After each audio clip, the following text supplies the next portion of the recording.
ઈ સંત. પોતે ભૂખ્યા રહી અને બીજાને ખવડાવે ઈ સંત.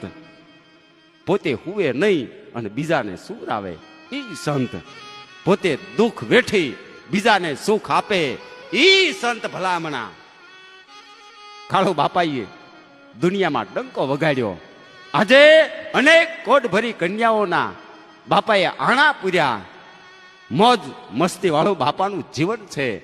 મોજ પડે ત્યારે ગામના ગામ જમાડી દે. અને ખાસ તો કાળુ બાપુને બાળકો બહુ વાલા છે. તમે જુઓ તો બાળકો સાથે બાપા હસતા રમતા દેખાય. કાળુ બાપુના સાનિધ્યમાં દર પૂનમ ભવ્ય ઉજવવામાં આવે છે.